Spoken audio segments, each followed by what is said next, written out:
Hello guys, this is Micah Womax. This is my case study for EDL 851, Supervision, Evaluation, and Personnel. Our case was a unique case. I am the principal at a school that Mrs. Stevens teaches at. And here's a little background information. Mrs. Stevens was very content knowledgeable, but after several evaluations, we were able to realize that she cannot motivate her students. Her students seem very disinterested, do not participate in class, and that she struggles with classroom management. After my first visit, we had a post-visit conference, and Mrs. Stevens was very irritable. She was very hostile to suggestions and difficult to communicate with overall, and she actually blamed me for the reason why it did not go very well, that the principal makes the students clam up and that she gets nervous as well. And she actually said the statement, "There is no conclusive research that classroom achievement is dependent upon student involvement," which was something that we had talked about. I went and evaluated her again the next Monday, and there was little to no change in her classroom environment. With our second conference, Mrs. Stevens made excuses, stated she was better than the form indicated. I will show you the evaluation form here in just a minute, but stated that she was much better, that all of the things on there need to be changed and improved. I determined that she was not going to be renewed for next year, and her statement was that she will take legal action and go to court if necessary. The reason why I am deciding not to renew Mrs. Stevens was because of her issues with her ability to relate to the students, her ability to motivate students to be involved and to relate to them in that way. So when thinking about this situation, what legal or ethical issues could arise? The legal issues would be first, and so Mrs. Stevens does not have tenure currently. If she was renewed and taught in our building next year, she would achieve tenure in the building. And so for legal reasons, non-renewing a teacher, it would be good that she does not have tenure, because there are not as many paperwork hoops to jump through if that's the case. So legally, I have to make sure that we did professional development correctly, that she had ample opportunities to improve as an educator, that we evaluated her properly according to state and district and building policies, and that she was also given actionable feedback. The ethical issues in this situation and some of them are unknown, just from the case. We weren't sure about all of them, but how many times did I visit the classroom? She also had another supervisor that was her supervisor that visited her several times as well. We don't know how many times. How many years has the supervisor been her supervisor? How many years has she been in the building? If she's been a teacher that has been with us for a long time, our relationship might be different than if she's a first year teacher as well.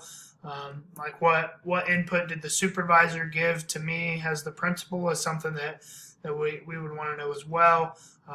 Another ethical issue here is, she yelled and got mad and threatened legal action to me. So is this a decision that I'm making as a principal based on pride and, well, I'm not going to let a teacher talk to me like that? Or is it truly we're making this decision based on what's going to be best for our students and our school culture?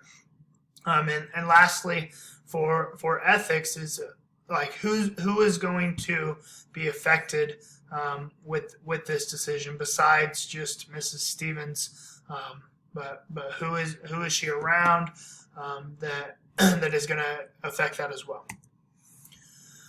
For the situation, I synthesized it into one statement. I, as the principal, have chosen to non-renew Mrs. Stevens based on inability to motivate and involve students within her classroom and her unwillingness to adhere to suggested changes, and she has threatened legal action if my decision is not changed. So facts of the case, people that are involved. Mrs. Stevens obviously has shown unwillingness to improve her own teaching in light of ineffective classroom environment, and assuming that we have had proper professional development for her as well. I, as the principal, have decided to non-renew her. We don't know very much information about me other than I went into her classroom twice, and I'm the one that filled out the evaluation form that you saw earlier. Some unknowns with people. We don't know about the supervisor input. We actually don't know about the student achievement levels in her class, although we can assume if she's being non-renewed that probably her student achievement levels were low. We don't know about coworker relationships. We don't know about the age and number of students, so classroom management might be an issue for even the best teacher. If there's 30-some students in her class, we don't know about that. We don't know the age of those involved. We don't know if I am supposedly a male principal or a female principal even. We don't know the experience level of Mrs. Stevens, if she's an older, more experienced teacher that's just new to our school, or if she's a brand new teacher. There's a lot of unknowns with the people involved. The place, we know that there have been 2 principal visits and an unknown number of supervisor visits, as well as 2 meetings with the principal that did not go well. The unknown, we don't know the community type. Is it a small school? Is it a big school? Is it diverse? Is it full of English language learners? Is it solely English speaking? We really don't know very much about the school. The other thing that we don't know is this, for myself, as I was completing the study, I pictured it as a high school, but that's because that's my atmosphere right now. But we don't know if it was a high school, middle school, elementary. We're not sure. For the program, everything was really unknown with what Mrs. Stevens teaches. The age she's teaching, the number of students, the type of school, what the support system currently is.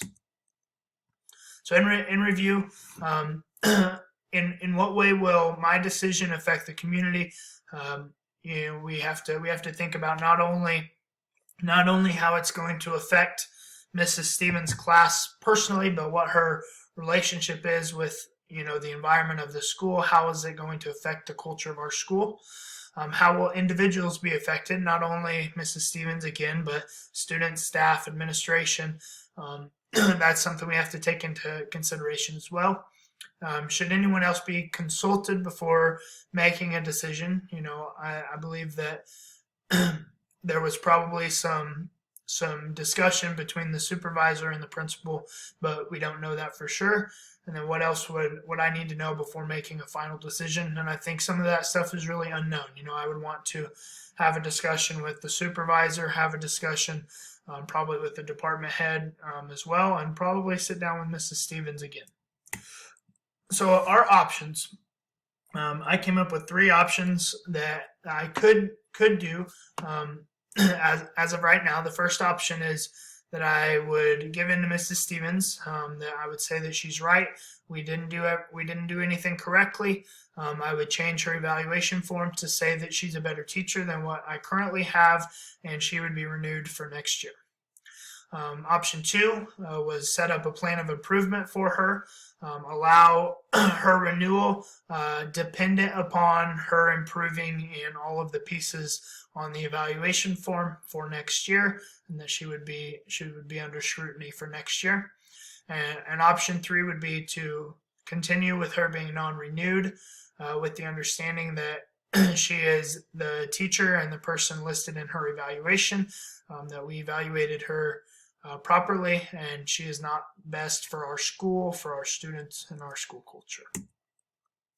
So evaluating the options. With option 1, where I say Mrs. Stevens is right, I change the form and renew her for next year. The pros of this is basically not having to deal with the headache of a legal threat. The cons is that it states that my evaluation was inadequate the first time, and it can be changed upon request. Another con is that it's going to keep a bad attitude in the classroom and the school. Although we just have this case study and we don't know these people personally, Mrs. Stevens really seems like the type of person that is going to be talking behind not just my back, but talking poorly about administration and the school in general, and will be very negative. And another con is that she will gain tenure, and it would be more difficult in the future to get rid of her. Option 2 was putting her on a plan of improvement. Same pro, that there wouldn't be the headache of a legal threat. Another pro is that it gives Mrs. Stevens the opportunity to improve. Cons is it will keep a bad attitude in the classroom and the school. Mrs. Stevens, same thing. She's somebody that's really probably going to be very negative and talk a lot with about things that are going on, and Mrs. Stevens gains tenure. Option 3 is non-renewing Mrs. Stevens. Pros, it removes an ineffective teacher from the school and the students. The cons is we might possibly have to deal with the legal threat. We don't know what the relationship with her to other teachers is and how that will affect the culture of the school. I felt like the best option here was non-renewal. This was a really difficult situation. I think obviously as a principal, I need to know a lot more information than what I've just been shown in this case study. But we also can take just through situations that we've been in the past and know that a person that is not necessarily a good teacher and then is the type of person to yell at their principal and threaten to take legal action if I don't change my opinion of what she's done in her class. Somebody that's not willing to improve, she's not going to get better. She is stuck in a fixed mindset. She thinks she's doing well, and she obviously is not. And so if I say that we're going to bring her back after this situation has already occurred, her poor performance and her poor attitude are just going to grow and become more that way. And I believe that in the future she will eventually become a cancer to our school and really affect our school culture in a negative way. Implementing this decision, basically, since she's non-tenured, we don't necessarily have to worry about coming up with like every single little thing that we would with a tenured teacher. We just have to basically finalize and document the evaluation form from Mrs. Stevens, make sure it's submitted properly to whatever avenue that goes with our specific district or school, whether that be the downtown building of HR or the business department. That would be something I would need to know. I need to touch base with all the stakeholders involved, including the supervisor, other administrators, department head, and I need to meet with Mrs. Stevens again because she ran out of my office as she was yelling and threatening legal action. And so although I gave her a form that says that I recommended her not renewed for next year, we haven't actually had that specific conversation as of yet, so that needs to happen. Considering consequences, Mrs. Stevens probably will follow through on her legal action. I just have to make sure that I took the proper steps with non-renewing an employee. Have to think about what will happen if she actually does, and consider that I've just done everything properly.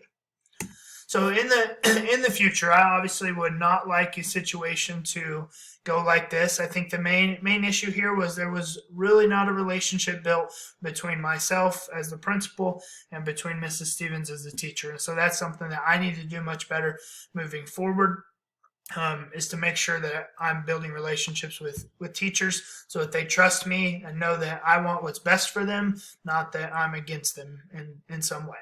I think we need to reconsider how we're evaluating teachers. Our evaluation form is very minimal right now, and there's not very many specifics as to what she could have done to get better. We need to consider how we're observing teachers as well, what support systems are in place. What could I have done differently here?